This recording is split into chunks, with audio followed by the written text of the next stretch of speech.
వి gold trusted gold buyers తాకట్టులో ఉన్న బంగారాన్ని విడిపించి ఈ రోజు ఉన్న మార్కెట్ ధరకే కొనబడును. మరిన్ని వివరాలకు సంప్రదించండి 7710 ఇట్స్ రియల్లీ అన్ఫార్చునేట్. ఇప్పుడు ప్రజా జీవితంలో ఉన్నటువంటి ఒక నాయకులం ఎవరమన్నా కానీ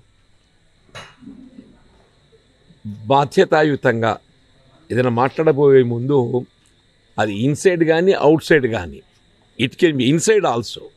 ఇన్సైడ్ కూడా మన భావాలు ఏదైతున్నదో సమాజానికి ఒక విధమైనటువంటి ఒక సంకేతం ఇచ్చే విధంగా ఉండాలి.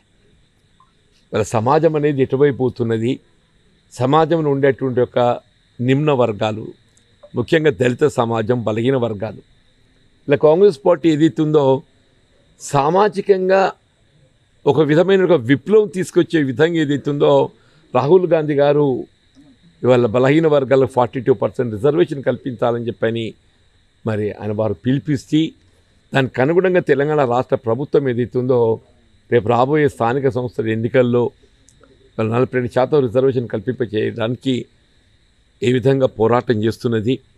ఈ తరుణంలో ఏదైతున్నదో వీళ్ళ మిత్రుడు అడ్లూరు లక్ష్మణ్ కుమార్ గారు ఒక దళిత సమాజంకి రావచ్చు కాక ఆయన మనం గౌరవించాలి. లక్ష్మణ్ కుమార్ అంటే ఒక వ్యక్తి కాదు, ఒక సామాజిక వర్గం అని చెప్పంటున్నా.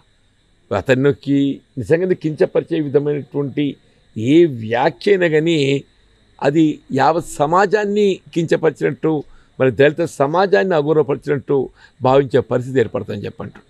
ఏదైనా కానీ ఇది రియల్లీ అన్ఫార్చునేట్. అటువంటి ఒక వ్యాఖ్యలు సంభాషణ చేయవలసింది కాదు ఎవరమైనా కానీ.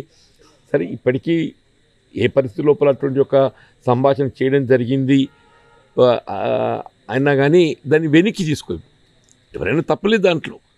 ఎవరైనా ఏదైతుందో ఏదో సందర్భంగా మాట జారితే దాన్ని వెనక్కి తీసుకున్నట్టయితే మన వ్యక్తి గౌరవాన్ని పెంచుద్ది.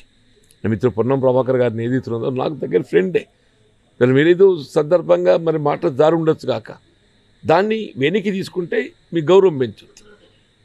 నేను ఆ అప్పీల్ దాన్ని అంటే ఆ విధంగా సంభాషణ జరిగి ఉండవలసింది కాదు. అదేదైనా కానీ ఇప్పటికైనా వెనక్కి తీసుకుంటే గౌరవం ఉంటుందని చెప్పారు. ఇప్పుడు ఒకటి బాబు ఏదైనా ఆరోపణ వస్తుంది, జనరల్గా ఏమంటారే నిజంగా ఏదైనా అటువంటి సంఘటన జరిగి ఉండి మరి మాట్లాడి ఉంటే I'm sorry, I'm withdrawing my words అని చెప్పంటారు. ఇది సహజమే, అది సహజమని చెప్పంటున్నాను. దాన్ని డిఫెండ్ చేసుకోవడం కాదు కదా. వ్యక్తి గౌరవాన్ని పెంచాలి, హుందాతనం మనకు ఏర్పడాలి. అట్లాగనే ఏదైతున్నదో సరే వాట్ హ్యాపెండ్, అది ఏ పరిస్థితి లోపల అటువంటి ఒక మరి సంభాషణ వెలికి వచ్చిందో తెలియదు. ఇట్ కేమ్ అవుట్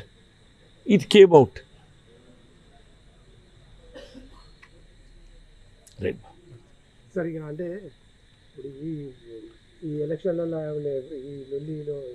దీనికి ఎన్నికలకని కాదు, ఏదైనా ఎన్నికల కొరకు కాదు, రాజకీయాల కొరకు కాదు. మళ్ళీ ఏదైనా కానీ ఎన్నికల కొరకు దృష్టి పెట్టుకొని కాదు. మళ్ళీ సమాజానికి ఏదైతే మనం మార్గదర్శకంగా నిలబడాలి. ప్రజా జీవితంలో ఉండేటువంటి ఒక ప్రజాప్రతినిధులు మనం ఎవరమైనా కానీ సమాజానికి మార్గదర్శకంగా ఉండాలి. అదే రాజకీయంగా దాన్ని ప్రతిదీ మనం పోల్చుకోవడం కాదు. రాజకీయంగా అది మనకు ఏ విధంగా తోడ్పడుతుంది, ఎన్నికల్లో దాని ప్రభావం ఏ విధంగా ఉంటుంది, సమస్య ఏదైతుందో ఎన్నికల్లో అంశం ఏ విధంగా ప్రభావితం చేస్తుంది కాదు. It's not the issue of political. బాధ్యతాయుత కలిగినటువంటి ఒక స్థానంలో ఉన్నటువంటి వాళ్ళం బాధ్యతతో ఉండాలి. తెలుగులో న్యూస్ కి ఫాస్టెస్ట్ యాప్ ఇప్పుడు టోటల్లీ న్యూ అవతార్లో జస్ట్ 5 seconds లో కంప్లీట్ న్యూస్. సోషల్ మీడియాలో ట్రెండ్స్ కి one stop solution. Live TV app voice search option తో ఇప్పుడే డౌన్లోడ్ చేయండి లేదా అప్డేట్ అయిపోండి. యాప్ లింక్ డిస్క్రిప్షన్ లో ఉంది.